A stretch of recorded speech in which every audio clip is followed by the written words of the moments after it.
Nah, baiklah, di sini saya Winaul Faulia akan menjelaskan mengenai uji molis. Apakah itu uji molis? Uji molis merupakan uji kimia yang digunakan untuk menunjukkan adanya karbohidrat. Semua jenis karbohidrat mulai dari monosakarida, disakarida, oligosakarida, dan polisakarida menunjukkan reaksi positif dengan uji ini. Senyawa-senyawa seperti asam, nukleat, dan glikoprotein juga positif dengan uji molis. Karena mengandung karbohidrat,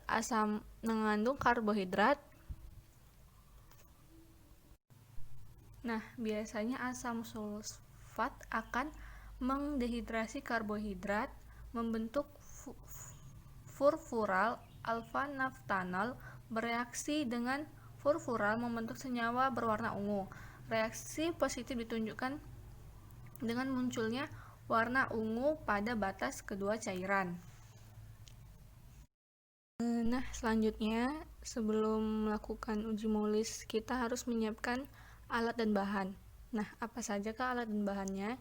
Yang pertama, kita harus menyediakan H2SO4, larutan glukosa, larutan fruktosa, larutan galaktosa, larutan maltosa, larutan laktosa, larutan sukrosa, dan larutan amilosa. Nah, alat yang digunakan yaitu pipet tetes, tabung reaksi, dan mikropipet. Selanjutnya, kita masuk ke prosedur kerja. Prosedur kerja atau cara kerja yang diperhatikan dalam melakukan praktikum pada uji molis ini ialah dengan menyediakan 7 tabung reaksi, kemudian diisi dengan 2 ml larutan glukosa, fruktosa, galaktosa, maltosa, laktosa, sukrosa, amilosa pada setiap tabungnya dan ditambahkan 2 tetes reagen molis lalu diaduk hingga merata. Setelah itu ditambahkan 2 ml asam sulfat pekat, kemudian diamati warna yang terjadi. Apabila terjadi perubahan warna menandakan uji molis positif, dan apabila tidak terjadi perubahan warna maka menandakan warna ujinya itu negatif.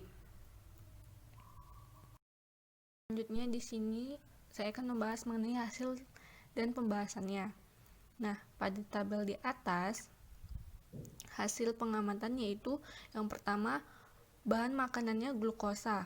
Direaksikan dengan reagen molis ditambah H2O4, maka hasilnya positif ungu tua. Dan yang kedua yaitu bahan makanannya fruktosa, direaksikan dengan reagen molis plus ditambah H2SO4, maka hasilnya plus ungu tua. Selanjutnya yang ketiga yaitu galaktosa. Dia direaksikan dengan reagen molis ditambah H2O4, maka kesimpulannya positif ungu muda. Selanjutnya yang keempat yaitu maltosa. Direaksikan dengan reagen molis ditambah H2O4, hasilnya positif ungu muda. Selanjutnya laktosa direaksikan dengan reagen molis ditambah H2SO4, hasilnya positif ungu muda. Dan yang keenam, sukrosa direaksikan dengan reagen molis ditambah H2SO4, maka hasilnya positif ungu muda. Dan yang terakhir yaitu amilosa. Nah, selanjutnya yaitu yang ketujuh amilosa. Amilosa direaksikan dengan reagen molis ditambah H2SO4, maka hasilnya positif ungu muda. Berdasarkan tabel yang di atas ini menunjukkan ketujuh larutan mengandung karbohidrat. Masuknya asam sulfat pekat H2SO4 mengakibatkan perubahan warna pada larutan glukosa, galaktosa, fruktosa, maltosa, laktosa, sukrosa, dan amilosa. Larutan fruktosa mengalami perubahan warna yang sangat pekat, yang berarti banyak kandungan karbohidratnya. Nah, fruktosa banyak terdapat pada madu. Standar mutu madu salah satunya didasarkan pada kandungan gula pereduksi gluktosa dan fruktosa, yaitu minimal 60%. Sedangkan jenis gula pereduksi yang terdapat pada madu tidak hanya glukosa, dan fruktosa, tetapi juga terdapat pada maltosa dan dextrin. Nah, karbohidrat adalah komponen bahan pangan yang tersusun oleh 3 unsur utama, yaitu karbohidrat C, hidrogen H, dan oksigen O. Karbohidrat terbagi 3 golongan, yaitu monosakarida, disakarida, dan polisakarida. Reaksi uji karbohidrat pada praktikum ini dilakukan dengan uji molis. Uji molis bertujuan untuk membuktikan adanya karbohidrat secara kualitatif, yang mana karbohidrat merupakan salah satu sumber energi. Hasil dari praktikum ini, kandungan yang memiliki karbohidrat terdapat pada larutan fruktosa, sedangkan larutan yang mengandung sedikit karbohidrat adalah amilosa. Nah, sekian uji molis dari saya. Selanjutnya akan dilanjutkan kepada teman saya. Halo teman-teman, saya Sri Rahayu. Di sini saya akan menjelaskan mengenai uji Siliwano. Selamat menyaksikan.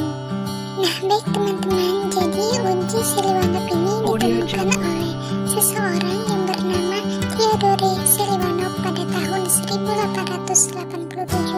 Nah, untuk uji Siliwano ini merupakan metode pengujian karbohidrat untuk mengetahui adanya gula katosa.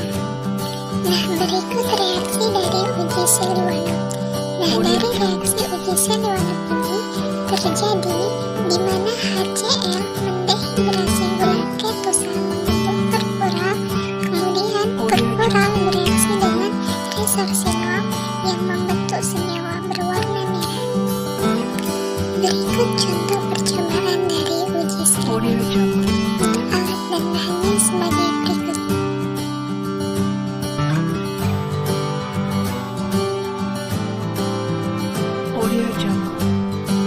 Berikut langkah-langkah dari percobaan uji Siliwano.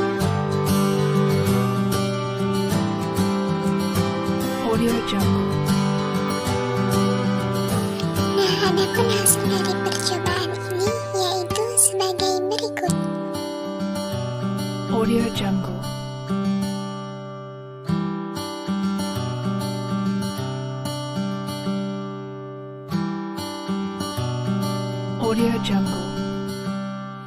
Nah, baik teman-teman, selanjutnya kita akan membahas dari hasil pengamatan tersebut. Nah, di mana diperoleh data bahwa hanya fruktosa dan sukrosa yang menghasilkan warna larutan yang spesifik, yakni berwarna merah, yang mengidentifikasi adanya kandungan ketosa dalam karbohidrat jenis monosakarida.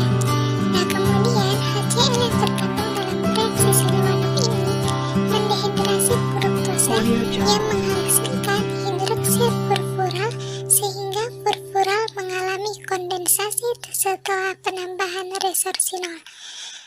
Nah, kemudian hal ini tidak dialami oleh zat uji yang lain seperti sukrosa, glukosa, maltosa, laktosa, yang menunjukkan hasil negatif terhadap adanya ketosa.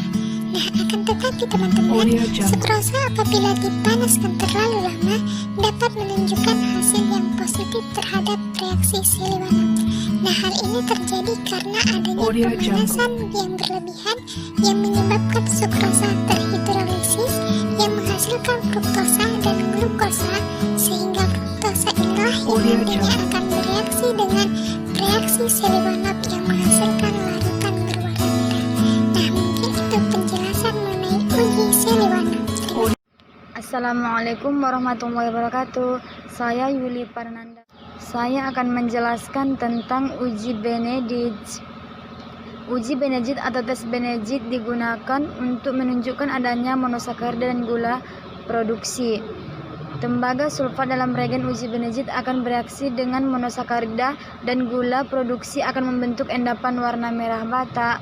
Monosakarida dan gula produksi dapat bereaksi dengan reagen Benedict karena keduanya mengandung aldehida. Uji Benedict pertama kali ditemukan oleh seorang ahli kimia Amerika bernama Stanley Rochester Benedict. Uji Benedict dapat digunakan untuk mendeteksi adanya gula dan urin. Apabila urin diuji dengan Benedict mendapatkan hasil positif, dapat menjadi pertanda adanya kelainan diabetes mellitus. Urin yang digunakan dalam tes Benedict harus urin yang 24 jam, yaitu apabila kita bangun tidur, urin pertama kita buang dan urin kedua sampai urin pertama keesokan harinya kita tabung untuk diuji Benedict. Pembuatan reagen Benedict larutan A, Na-asetat 86,5 gram, Na2CO3 5,0 gram, Aquades 400 ml. Bahan dan reaksi. Yang satu reagen Benedict, yang kedua bahan yang akan diuji. Langkah kerja. 1. Masukkan 5 ml reagen Benedict ke dalam tabung reaksi. 2. Tambahkan dengan 0,5 ml dengan bahan yang akan diuji. Panaskan dalam air mendidih selama 5 menit atau di atas api langsung selama 2 menit. Yang terakhir, perhatikan perubahan warna dan endapannya. Cukup sekian, terima kasih. Selanjutnya, nama saya Anissa Absari Anindita. Di sini saya akan menjelaskan tentang uji Barfoed. Uji Barfoed adalah uji untuk membedakan monosakarida dan disakarida dengan mengontrol kondisi pH serta waktu pemanasan. Prinsipnya berdasarkan reduksi Cu2+ dan Cu+. Reagen Barfoed mengandung senyawa tembaga asetat. Tujuan dari percobaan atau praktikum uji Barfoed adalah untuk menguji adanya gula monosakarida pereduksi dalam bahan pangan. Nah, berikut ini adalah reaksi percobaan uji Barfoed.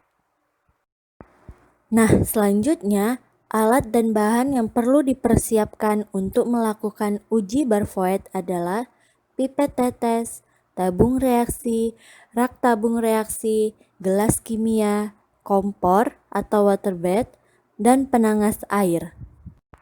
Kemudian, bahan yang digunakan dalam uji Barfoed adalah sampel dan reaksi Barfoed. Reaksi yang digunakan dalam uji Barfoed adalah larutan Barfoed yang terdiri dari 13,3 gram Cu asetat dalam 200 ml air ditambah 1,9 ml asam asetat glasial. Prosedur atau metode percobaan uji Barfoed yaitu masukkan 1 ml larutan karbohidrat dan 1, ml larutan Barfoed ke dalam tabung reaksi.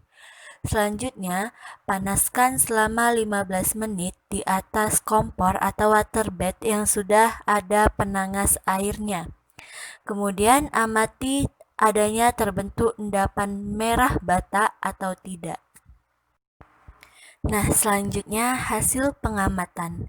Dari tabel hasil pengamatan dapat kita ketahui atau dapat kita lihat bahwa hasil yang memiliki tanda tambah atau positif memiliki arti terdapat endapan merah bata, dan hasil yang memiliki tanda kurang atau negatif merupakan hasil yang tidak terdapat endapan merah bata. Berdasarkan pengamatan, didapatkan hasil pada sampel A dan B positif mengandung gula monosakarida pereduksi ditandai dengan adanya endapan merah bata. Larutan Barfoed terdiri dari 13,3 gram CuAS dalam 200 ml air ditambah dengan 1,9 ml CH3COOH glasial. Uji Barfoed merupakan uji yang dilakukan untuk mengetahui adanya gula monosakarida pereduksi dalam sampel atau bahan. Hasil percobaan uji Barfoed dapat diketahui bahwa dalam Coca-Cola, Mari, teh tawar, dan Vatigon Hydro mengandung gula monosakarida pereduksi. Hal ini dapat dilihat dari terbentuknya endapan merah bata. Larutan Barfoed atau campuran kupri asetat dan asam asetat akan bereaksi dengan gula reduksi atau monosakarida sehingga dihasilkan endapan merah bata kuprooksida. Dalam suasana asam ini, gula reduksi yang termasuk dalam golongan disakarida memberikan reaksi yang sangat lambat dengan larutan Barfoed sehingga tidak memberikan endapan merah kecuali pada waktu percobaan yang diperlama. Pada percobaan uji Barfoed, karbohidrat direduksi pada suasana asam, Dalam asam, polisakarida atau disakarida akan terhidrolisis parsial. Hal inilah yang menjadi dasar untuk membedakan antara monosakarida, oligosakarida, atau disakarida, dan polisakarida. Monomer gula dalam hal ini bereaksi dengan fosfomolibdat membentuk senyawa berwarna biru.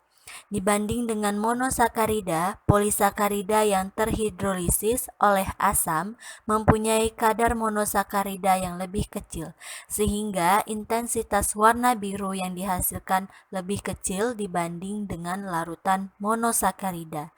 Disakarida juga memberikan hasil positif pada larutan memberikan warna biru dan bagian bawah terdapat endapan kemerahan bila dididihkan cukup lama hingga terjadi hidrolisis. Uji Barfoed direaksikan berbagai macam larutan karbohidrat seperti laktosa, fruktosa, galaktosa, maltosa, arabinosa, glukosa, sukrosa, dan amilum. Reagen Barfoed memiliki bentuk larutan dan berwarna biru, sedangkan macam-macam larutan karbohidrat berwarna putih bening. Apabila karbohidrat mereduksi suatu ion logam, karbohidrat ini akan teroksidasi. Gugus aldehida pada karbohidrat akan teroksidasi menjadi gugus karboksilat dan terbentuklah asam monokarbosilat. Sebagai contoh, galaktosa akan teroksidasi menjadi asam galaktosa akan menjadi asam glukonat. Kesalahan pada uji Barfoed ini biasanya disebabkan karena terlalu lama pada saat pemanasan. Pemanasan yang dilakukan apabila karbohidrat mereduksi suatu ion logam, karbohidrat ini akan teroksidasi. Gugus aldehida pada karbohidrat oksidasi menjadi gugus karboksilat dan terbentuklah asam. Sebagai contoh, galaktosa akan teroksidasi menjadi asam galaktosa akan menjadi asam glukonat. Dalam suasana asam ini, gula reduksi yang termasuk dalam golongan disakarida memberikan reaksi yang sangat lambat dengan larutan Barfoed sehingga tidak memberikan endapan merah, kecuali pada waktu percobaan yang diperlama.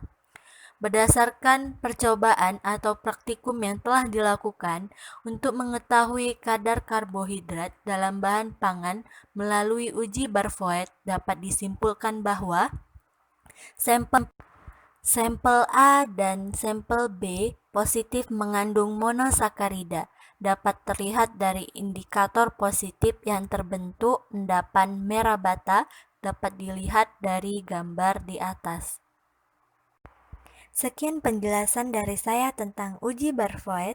Penjelasan selanjutnya akan dilanjutkan oleh teman saya. Terima kasih. Selanjutnya kita membahas mengenai uji Pehling. Harus kita ketahui bahwa uji Pehling ini merupakan campuran yang disusun atas dua larutan, yaitu larutan Pehling A dan larutan Pehling B.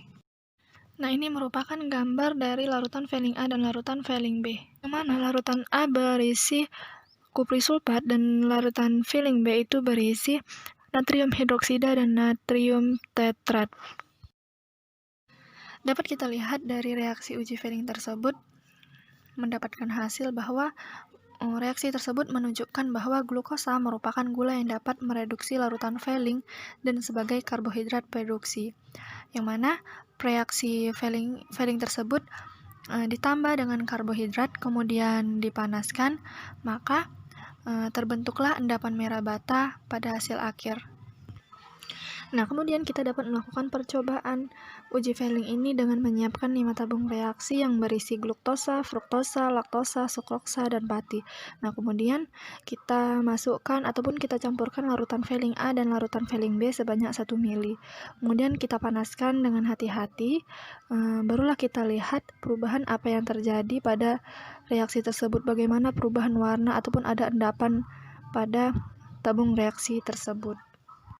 Nah, dapat kita lihat dari hasil uji Pehling tersebut bahwa hasil uji Pehling positif terdapat pada larutan gluktosa, fruktosa, laktosa. Karena apa? Karena pada larutan tersebut menghasilkan endapan berwarna coklat kemerahan ataupun merah bata. Nah, sedangkan uji Fehling negatif itu terdapat pada larutan seperti sukrosa dan pati. Karena apa? Karena pada sukrosa menghasilkan endapan berwarna hijau muda, dan sedangkan pada pati terdapat endapan berwarna biru. Saya, Siti Mutiara Rahmawardeni, akan membawakan materi mengenai uji iodin. Uji iodium dilakukan untuk menguji identifikasi kandungan pati atau polisakarida pada suatu sampel. Amilo di dalam polisakarida dengan iodin dapat membentuk kompleks biru. Amilopektin dengan iodin akan memberi warna ungu, sedangkan dengan gliklogen dan dextrin akan membentuk warna merah coklat. Selanjutnya, uji iodin dapat dilakukan dengan menambahkan sampel dengan larutan iodin yang dibuat dalam bentuk larutan Ki. Apabila terjadi perubahan warna biru, maka sampel mengandung pati atau amilum. Lalu, polisakarida dengan penambahan iodium akan membentuk kompleks adsorpsi berwarna yang spesifik. Selanjutnya, hasil uji iodin dibaca dari kiri ke kanan. Ada iodium logol, larutan pati dengan iodium. Larutan yang berwarna kuning atau orange merupakan negatif dari karbohidrat, sedangkan berwarna ungu atau hitam termasuk positif karbohidrat.